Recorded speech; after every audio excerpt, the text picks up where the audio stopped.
Hello and welcome to the Ascension Football Show. I'm Joel Villafano. Our Soca Warriors suffered a huge defeat at the hands of the USA. Can Coach Terry Fenwick get it right before our next World Cup qualifier on March 25th? This is the Ascension Football Show. Here's what's coming up.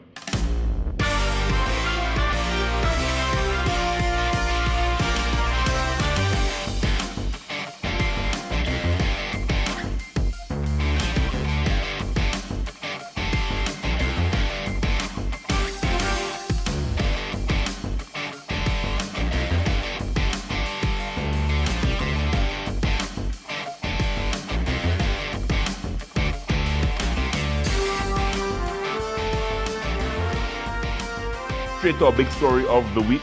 Yeah, there were shock waves that traveled through the national football landscape.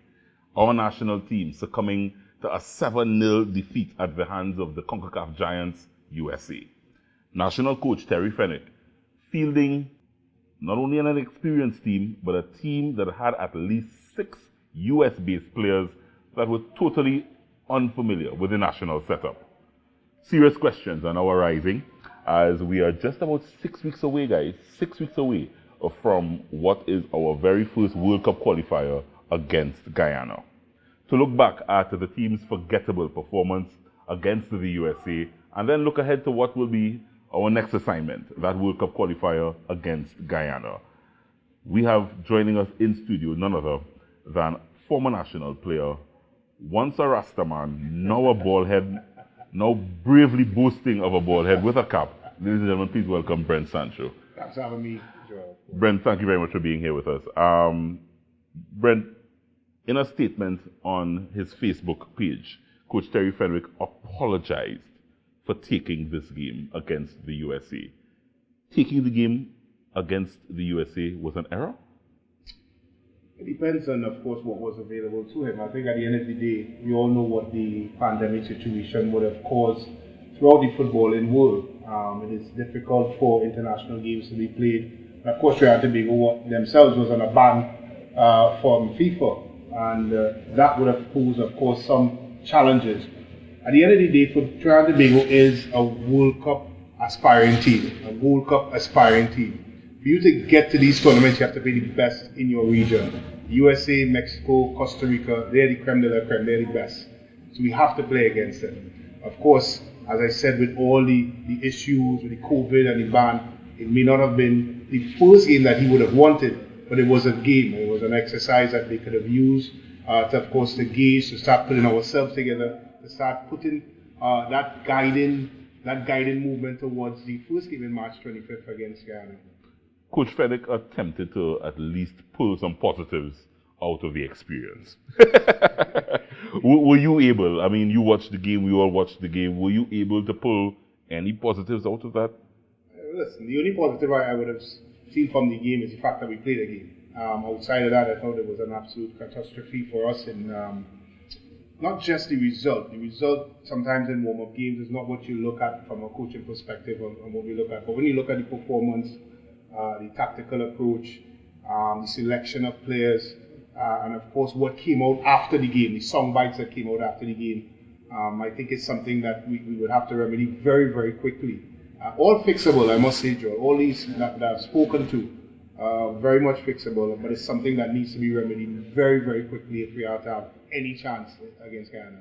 Let's look at one of those song bites Brent is speaking to, because after the game, Coach Fenwick admitted that gambling on the 6 or so US-based players that he introduced into our national team, he admitted he was disappointed. Well, I took the gamble because they're playing in the USA, MLS and USL players, and I didn't see that experience coming through. I thought we crumbled very early. The first goal, we had a game plan, how we were starting the game, first 15 minutes, and senior individuals within the team mechanism switched off. Well, I had 6 players start the game that I'd not seen before. I've seen them on bits of YouTube and other information that I've collected from them. They're playing in decent leagues. I expected more, I expected better, and we just didn't perform. It was like the occasion was too much. Brent, risky to go into a game with 6 players that you would have only seen on YouTube. International setup, was that risky for Coach Fenwick? It's risky to start the players. I think at the end of the day, he should have used the core players that was training for the last 4 to 5 months as sort of his platform, his base for his team, and maybe integrate the foreign-based players. Then, of course, you have to question the fact that the method used to scout these players. In a time of age where we have Y-Scout, where we have GPS, we have all these different things in our range. And of course, Terry Fenwick is a former England international. He should have connections from a footballing perspective all over this world. He played for England in the World Cup. Would have had former teammates that would have played elsewhere. So he should have had the connections to at least, of course, do that side of things. So the risk really and truly was the fact that he played them from the start. I think that was an error. That was an obvious mistake and was a baptism of fire for the 6 players. When you look at the team, as I said, football fans, people who may have even been following the national game, the local game, I think when you saw the team sheet, he said, everybody was a little surprised. The likes of a Tula Guerra, a Marcus Joseph, a Willis Plaza, just to name a few players. Coach Fenwick seems to be going away from those older players, 30-plus players, and looking for younger players. Would you have tried to at least include some of these experienced, locally based players in that? You have to, especially if you take into consideration, again, the pandemic, where a lot of players would not have had the opportunity to play football last year. And the fact that we're a small nation, we don't have a huge player pool.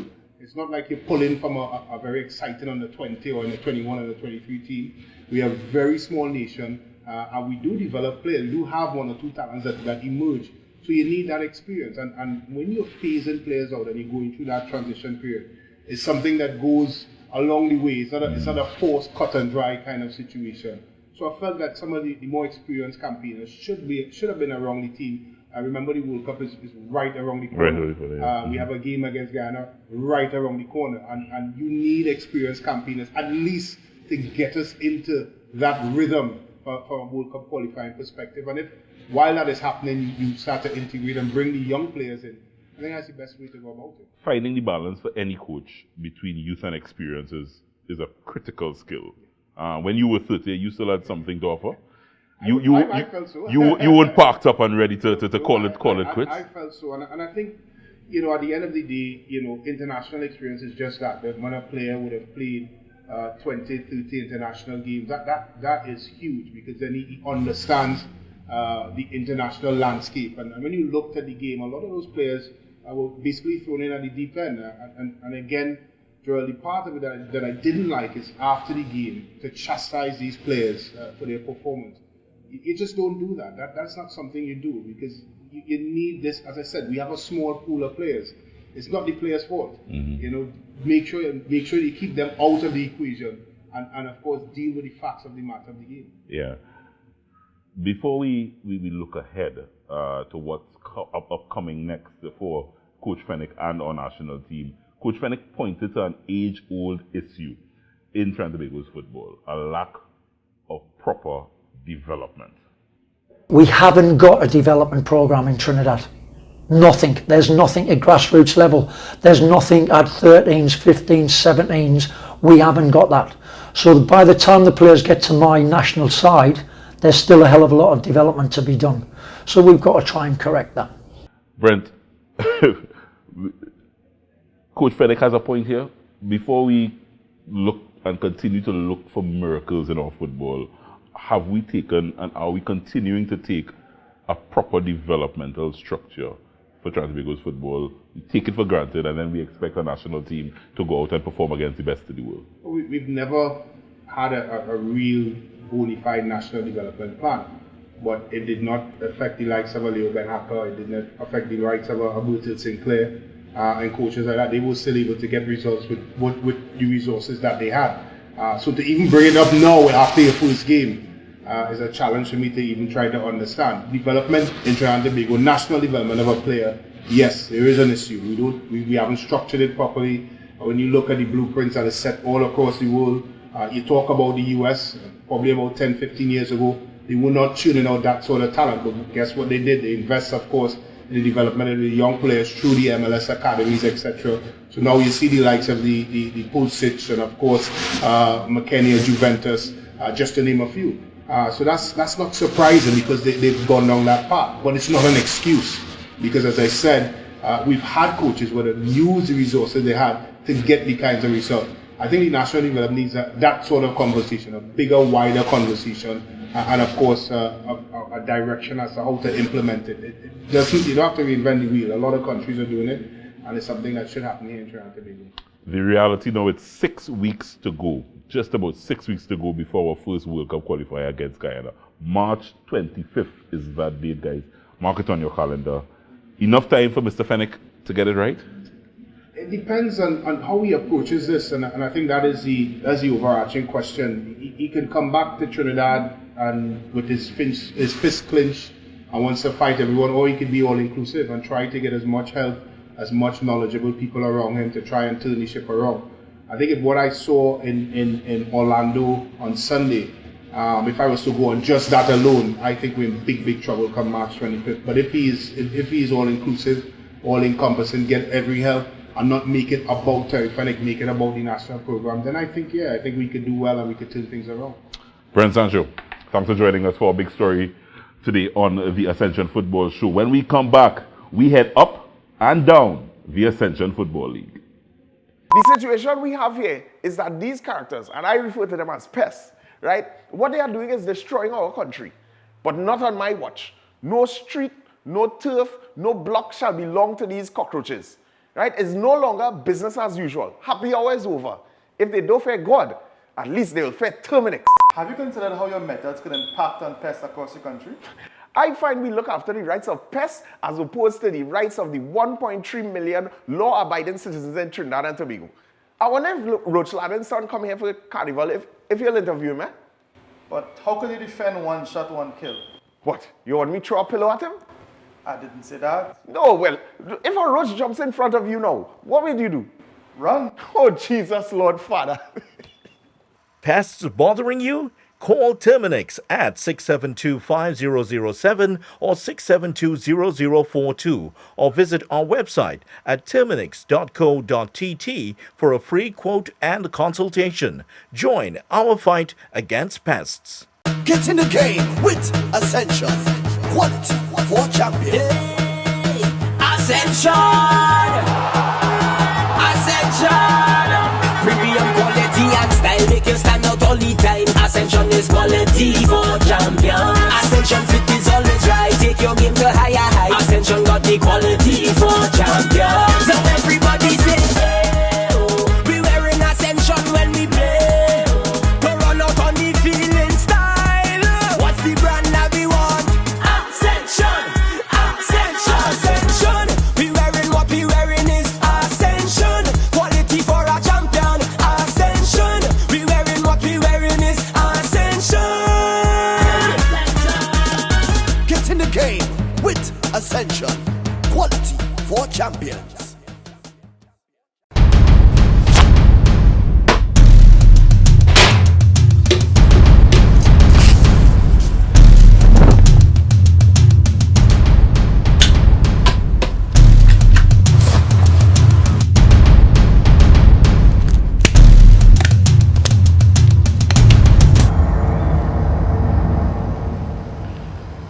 Pests bothering you? Call Terminix at 672-5007 or 672-0042 or visit our website at terminix.co.tt for a free quote and consultation. Join our fight against pests.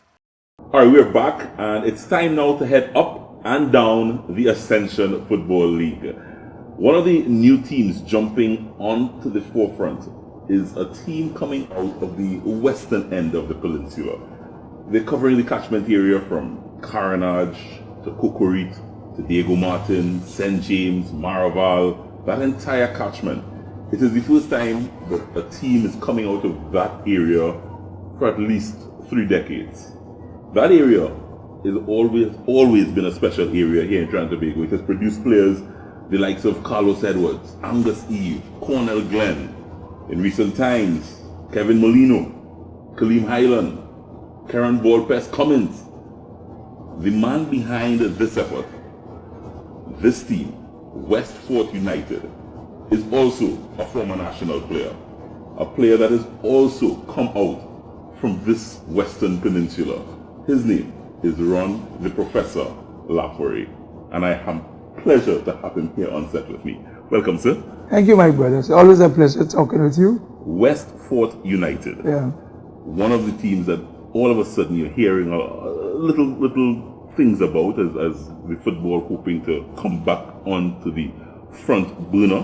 Yeah. Where did Westford, the entire concept of bringing a team out of the western end of the peninsula, where did that come about from? All right. Firstly, let me thank you for having me on this set, right? Well appreciated. Westford came out of the wilderness of me playing my entire career in the western part of Trinidad before the national team called me. So one day I went down to Diego Martin in the brand new stadium, and I saw a league going on there. That league was what you call the First Citizen Cup was going on. And I said to myself, you know, how it is they don't have a team from the West in that league. So that's how the whole thing started off. I said to myself, hey Ron, you know what? You could bring a team from down on this side, you know, given the talent that we have in the West. And that's how this was born. I just decided to go and talk with some good friends of mine, and we decided to bring this team, Westford, into the frame. Community football is something that I think is now being looked at very seriously, and it's really just such a shame that over the last 3 decades, at least based on my memory, we have not had a team representing the western end of the country. Yeah. Now, you taking the initiative to move that forward, how challenging has that been for you, Ron? No, it's challenging, but I do enjoy challenges, you know. I have seen with my 2 eyes. I noticed that we have so much talent down on that side, and if you look at the talent we have, it tends to go outside to play for other teams and stuff like that. You know, so is my vision to bring back the glory days in the western part of Trinidad and Tobago. Yeah. One of the things that running a football club in these times, in these challenging times, as we look ahead to the start of the Ascension Football League, this is a time when players, coaches, everyone involved in football almost needs to hear some sort of good news. So we're hoping that football will start, but tell me, what are you looking ahead to as you look ahead to the Ascension Football League starting, hopefully, in a couple of weeks' time? Yeah, we're looking ahead at having some fruitful sponsorship coming on board to help us take the dream forward, you know. So many players out there ain't doing nothing right now, you know. So having this team, I think it should uplift the community in terms of, you know, people will have somewhere to go when the night come. You know, I think that is what we're looking at this point in time. Your home ground is the new Diego Martin Sporting Complex. Beautiful ground down on that side. Yeah. Looking forward to welcoming fans down on that side? Yeah, definitely so, because back in the day, you know, Diego Martin always have what we would call a whole lot of supporters, you know. They came from all over. You know, I remember my days in playing down Diego Martin. You know, the actual areas like the Caranas, the Coquille, the Piggy Valley and stuff like that, people coming all there to see us play, you know. So I decided to bring back that kind of support into the community. Yeah, and the team at this stage, Ron, I know it's very difficult in terms of getting players together, contact sport not being allowed just yet. You're just waiting on the word to start training and getting your team ready for competition? Yeah, definitely so. You know, I was telling one of my directors, Mr. Pierre, that I don't want to break the protocol in terms of, you know, starting, and then, you know, maybe the police or somebody come and, you know, kind of clamp it down. So I was just sitting back until the Prime Minister and them open up so that we could start back, putting back these things together. What's your objective going into the new football season, going into the Ascension Football League? Will Westford be a force to be reckoned with? Well, knowing me as a player, knowing me as a human being, knowing me as a past soldier, I always train to win. You know, Westford in any competition will always be a force to reckon with. That's Ron Lafferty. That's the new head coach of the new team coming out of the western side of the country, Westport United. Ron Lafferty, as we look forward to what he will bring to the football landscape here in Trinidad and Tobago. The Ascension Football League coming to you very, very soon. Stay tuned. We're coming right back next as we head up and down the Ascension Football League.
Get in the game with Ascension. Quality for champions. Hey, Ascension! Ascension! Premium quality and style make you stand out all the time. Ascension is quality for champions. Ascension fit is always right. Take your game to higher heights. Ascension got the quality for champions. So everybody say, hey, oh, we wearing Ascension when we play. To run out on the field in style. What's the brand that we want? Ascension! Ascension! Ascension! We wearing what we wearing is Ascension. Quality for a champion. Ascension! We wearing what we wearing is Ascension. Get in the game with Ascension. Quality for champions. Pest control is a pain, but you don't have to go it alone. If you're a business that needs someone who will fix your problems point blank, go with the brand that's tested. Go with Terminix. Our Trinidad franchise neutralizes the threat of tropical insects and ensures that companies, from food production to hospitality, protect their investment and get the maximum value from our relationship. Contact us today for a free consultation and quote, and let's introduce you to convenience. And we're back as we head up and down the Ascension Football League. It's the Ascension Football League gearing up for a big restart very, very soon. Keep right here on the Ascension Football Show. We'll give you all the information as it comes to hand. We're focusing now on a team that comes out of the central area. Community football really becoming more and more of an important thing here in Trinidad and Tobago. And this team has been operating for the last 7 years, almost as an academy, grooming players in the Central Division. This team is called Central Soccer World, and they work in that catchment area of St. Mary's, Freeport, that entire Central Division. Their head coach is a man by the name of Randolph Boyce, and he's here with me to look at what they've been doing, the work they've been doing in the Central area as they look forward to be playing very soon in the second division of the Ascension Football League. Mr. Boyce, welcome. Thank you. Mr. Boyce, so as the head coach of this unit, you told me that it's at least 7 years of developing young footballers in Central. Tell me about that developmental stage first. It's almost like an academy-like club that you run down in the Central area. Yes, we start with from 4 years upwards, but we give the players a platform after they reach age of 18 to graduate onto the senior team. Because what you find nowadays in football, a lot of people run academy, but when the players reach at senior level, they have to go elsewhere to play. So what we do is graduate them into the senior team. We have a lot of players that have a strong academic background. So they tend to filter in very lovely and they tend to do well. Over the years, we have won the Central Zone twice, 2018, 2019. We also won some of the Cups tournament. So you could see the development in the terms of the players, not just playing, but they actually winning stuff as well. Yeah. That's brilliant, because so based on what you're saying, Central Soccer World Football School developing young players from the age of 4, 5, 6, 7, and when they get up to that teenage years and are already looking to now play big football, you've created a club environment where they can actually now represent. Yes, that's what we have done. That's fantastic. You're now coming out of the Central Zone. You're looking forward to playing in the second division of the Ascension Football League.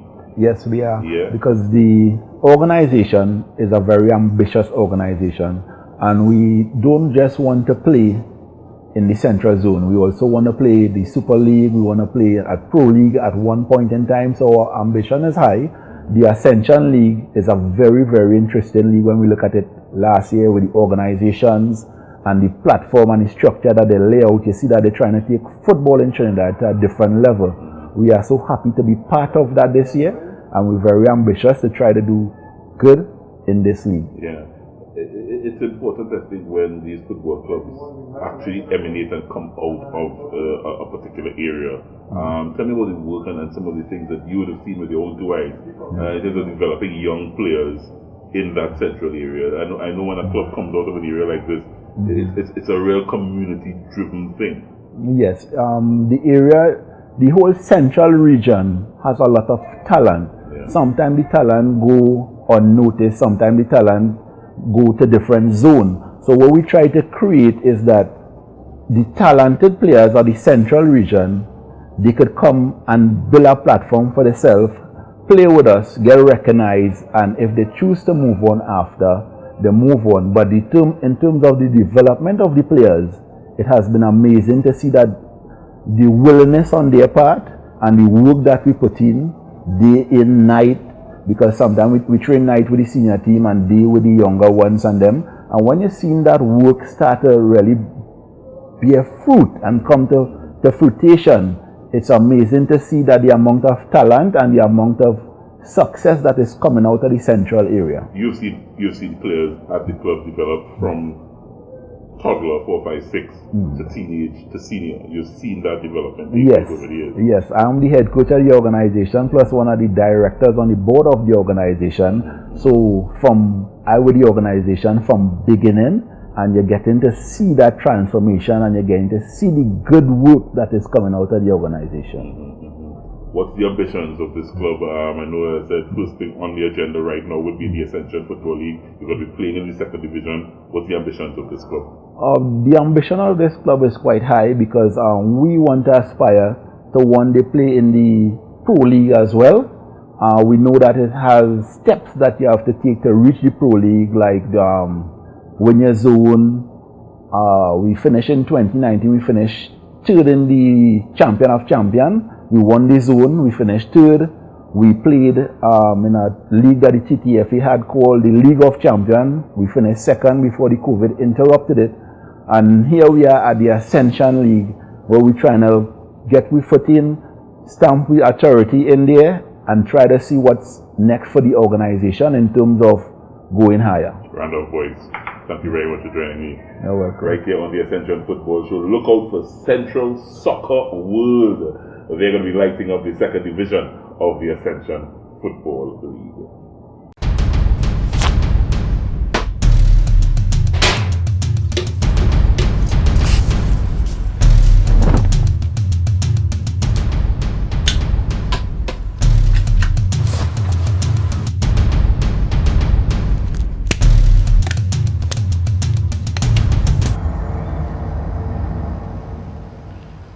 The situation we have here is that these characters, and I refer to them as pests, right? What they are doing is destroying our country, but not on my watch. No street, no turf, no block shall belong to these cockroaches, right? It's no longer business as usual. Happy hour is over. If they don't fear God, at least they will fear Terminix. Have you considered how your methods could impact on pests across the country? I find we look after the rights of pests as opposed to the rights of the 1.3 million law-abiding citizens in Trinidad and Tobago.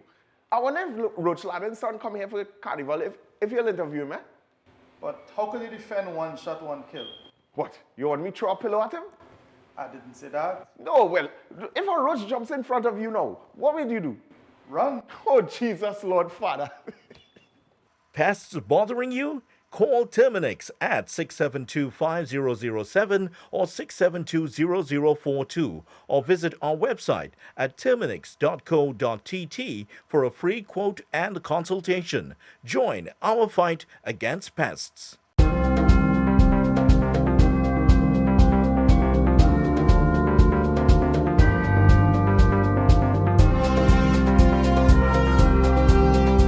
Kishon Sichon and I represent Terminix Locketa Rangers.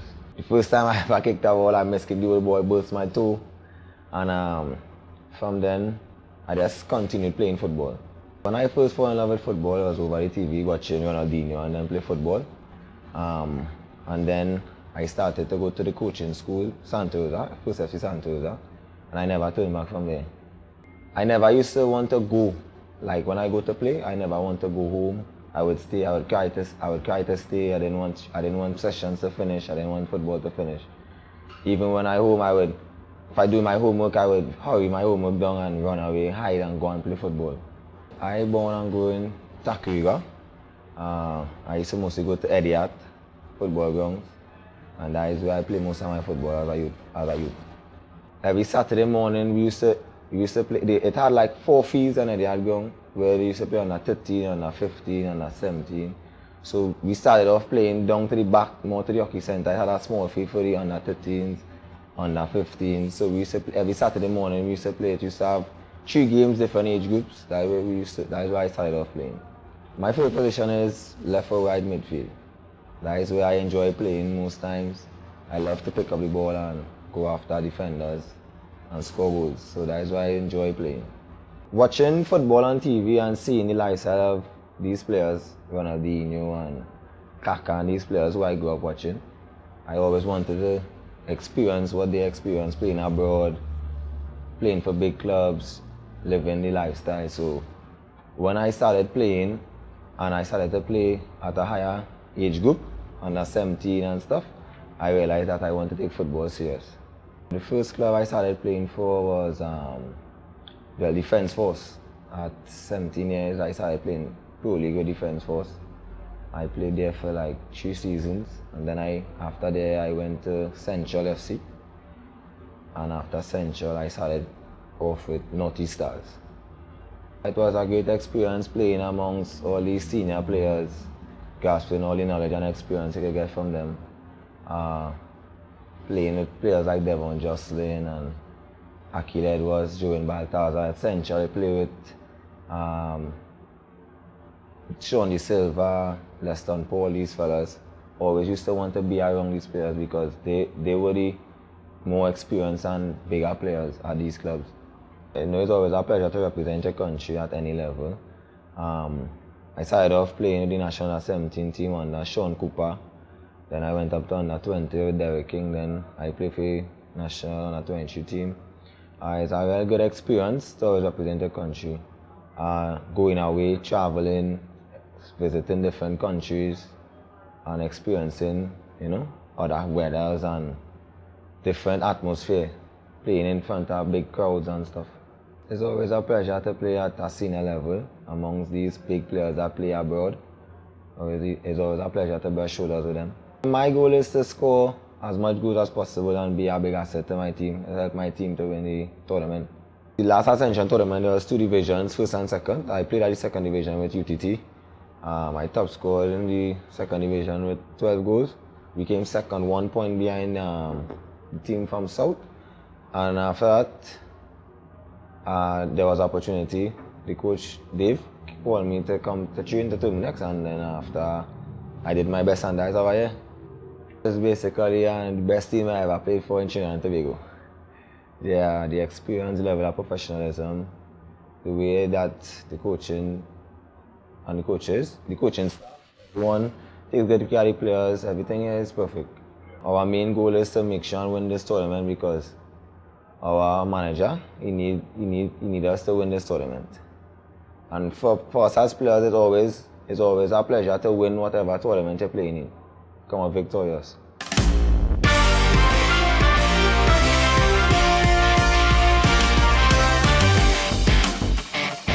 Yeah, that's Keyshawn Cicheran, one of the players to watch in the upcoming Ascension Football League. I'm Joel Villafano. It's been a pleasure bringing you the Ascension Football Show. Join us every week right here at AscensionTournament.com.